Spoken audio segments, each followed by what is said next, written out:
We'd like to welcome the winner of the 2022 Valero Texas Open, J.J. Spaun. J.J., congratulations. I know you've been working hard and long for this. With the win, you moved to number 10 in the FedEx Cup. I couldn't help but overhear earlier you were telling somebody that about this time last year you didn't even know if you'd be out here playing golf. So obviously this is a special day for a lot of reasons. If we could just kind of get a little recap on the week and how you're feeling.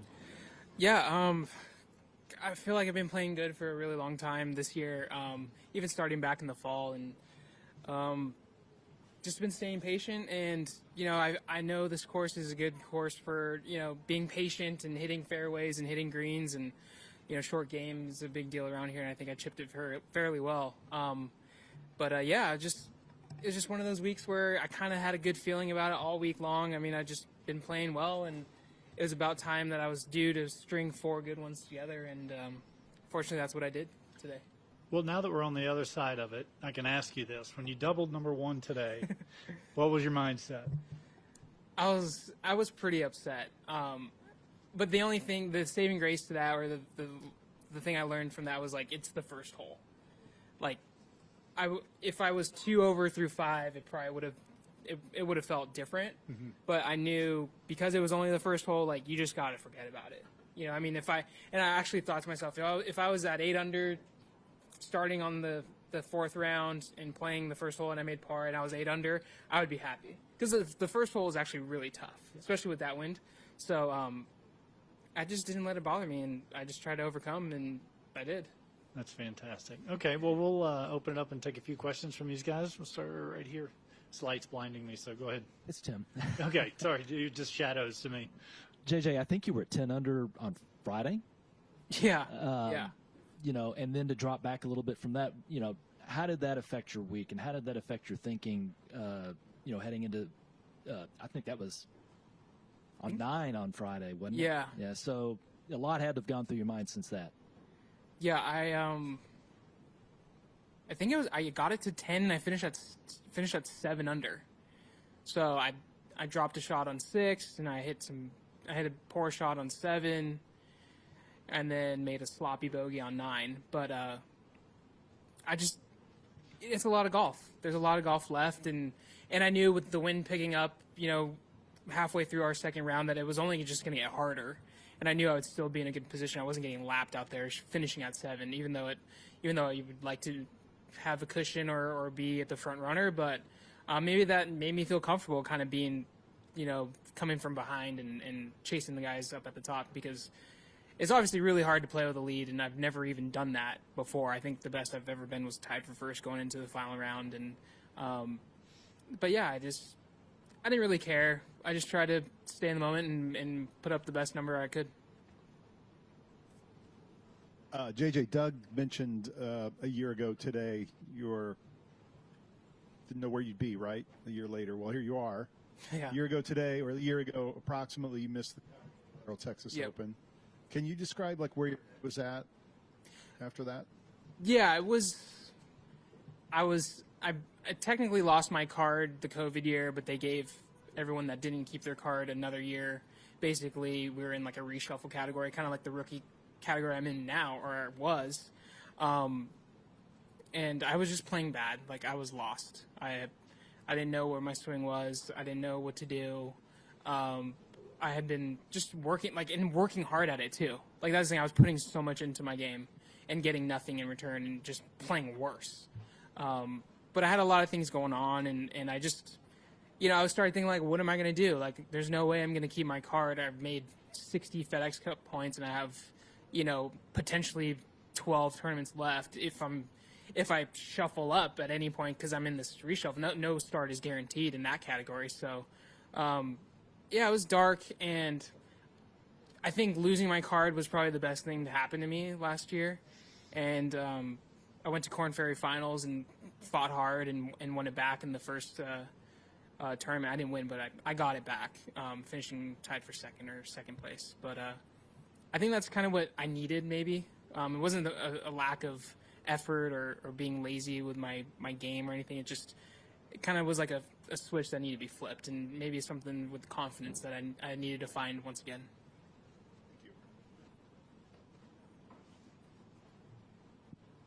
with all that in mind, just what does it mean to you overall to now have this first PGA Tour victory under your belt? What are the emotions like right now? Yeah, it's still unbelievable.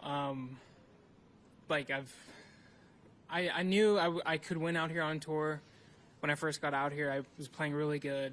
And then obviously I had a step back kind of, 2 years ago. And I don't know, it's just perseverance, just trying to push through and just stay strong. And it's a great feeling to be in the winner's circle. And now it's like a game changer. So I'm just happy with the people that I've surrounded myself with. My caddy's been such a great influence on me. We just started working pretty much a year ago. This week, I think our first tournament was New Orleans, and he's so positive and so instills confidence in me that it sometimes gets annoying, where it's just like you're just being, patronizing kind of in a way. But it just made him just nailing it into my mind like every day, like just being so positive, and it's helped me. And I think a lot of credit has to do with that. You mentioned perseverance, and we see that some even within your rounds. I'm thinking also of the tee shot on 18. Kind of, what are the nerves like before and after that one? Yeah, so I should have just hit like a 3-wood, because there's no, like, we were going to lay up no matter what. But I've hit a terrible tee shot there every day. And I wanted to, like, make a point, make a statement, like, I'm going to do this. It was kind of a stubborn thing. But, yeah, I couldn't believe it. And so yesterday I hit it like 50 yards right. But it was a different wind, and it was in off the left. But this one's down off the right, and I feel comfortable with that because I like to just hold my fade up there. And I just completely, like, smothered it. Like, I did not want to go right. And I was like, oh, my God. Please be, like, on the property or something. But, yeah, I mean, I got up there, and I got a lucky break. It was a good lie. I mean, there was one little rock in the way, but it wasn't like, it could have been really bad. Like I could have, but I think that was just one of the lucky breaks that you got to get to win. And it came at the right time. And what does it mean to you now to be heading into the Masters next week? It means the world. You've only dreamed of playing there, I mean, for most of us. And to think that we're going to be heading there tonight or tomorrow is incredible. And I'm really looking forward to it, and I can't wait. And hopefully I can have another good week there too. JJ, you mentioned some of the adversity that you fought through, getting your card back. Do you think that kind of helps you lend perspective when you're out there and you are struggling, you have a bad hole? You just mentioned I don't care, which I don't think you don't care, but I think you keep that mentality straight. Does that perspective of the last couple of years help you in those moments? 100%. I mean, perspective is everything, really. Like the perspective of, I doubled the first hole to be at 8 under, but I was like, well, what if I was 7 under going into this round and I birdied the first hole, and I'm like, now I'm only 2 back. Like, it's easy to kind of go to the negative side of things, and I think just not letting it affect me and accepting the terms that happened was the best thing to happen, and just push through as best I could. JJ, what are the top 3 things you're looking forward to at Augusta National? Magnolia Drive, that drive. Par 3 contest, and a pimento cheese sandwich. Not too many, though. Coming down the stretch, you weren't bombing it with the putter. You had 4, 5, 6 footers. How were you feeling over the putter with as much tension as there probably was out there? Yeah, I felt pretty confident. I was just trying to reflect on the clutch, shorter putts I made all day long. And fortunately, a lot of the putts I had were like simple reads. Like, it wasn't tricky, and it wasn't like a downhill slider. It was all kind of like uphill or right to left, just play it right center and just knock it in the back of the cup. And I changed my putting grip a little bit this week from what I've used in the past. So it was very uncomfortable at the start to like commit to it, but it started to get good because I knew technically it's what I had to do, but just the comfort of it was tough. But I'm glad it was comfortable, during these clutch situations too, because I was like, oh no, like new putting grip, 6 footers to, keep leads and stuff. But hey, it worked out, and it was a good switch. What exactly did you change in your putting grip? So my right hand it gets a little too on top of the grip, so like my right forearm gets higher than my left, so it kind of, it's not like a perfect plane with the shaft and your arms, so I had to kind of strengthen this right side to get it more underneath the grip, so it's more like in my lifeline in my fingers versus like kind of on top like an actual golf club.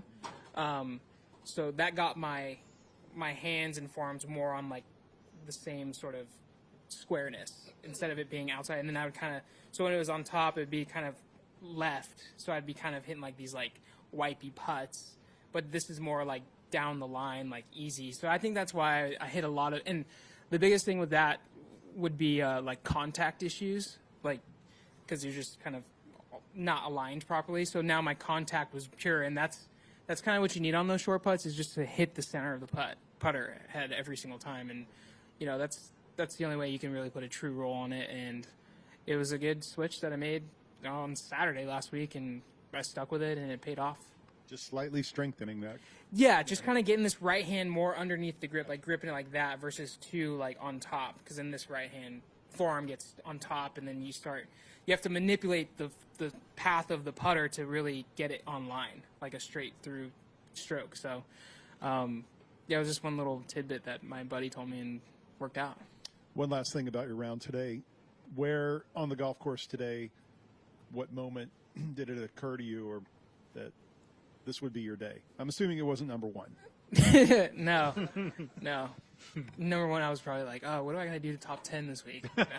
I want to say, I think when I chipped in on 9, like I hit a 8-iron from like 100. It's just a hard hole to hit, the green in regulation, and I kind of like tugged it, and it just flew with the wind, and one hopped over, and it's the best spot to leave it there for that pin, but it's not a good spot. It's the best, but it's not good. Like, you want to be on the green.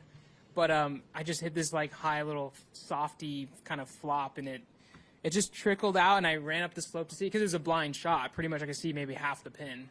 And it was just like trickling out the hole. I thought I left it short, but it just kept going and going, and like it went in. I think it was like the third hole out I had all week.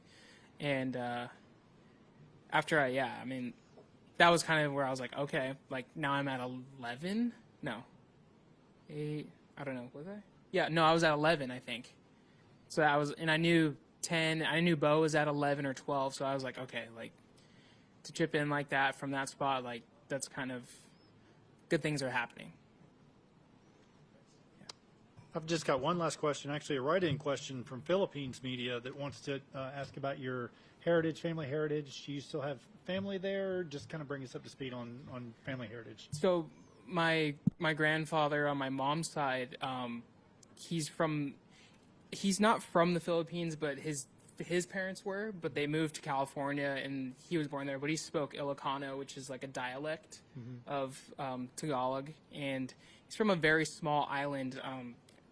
I wish I remember what it was, but my whole mom's side, they're all half Filipino and half Mexican, so that's what makes up my heritage. And sadly, he passed a few years ago, but he was kind of the main Filipino person in our family. Are any families still over there, or not that I know of? Not immediate family, Okay. no. But that's just my heritage.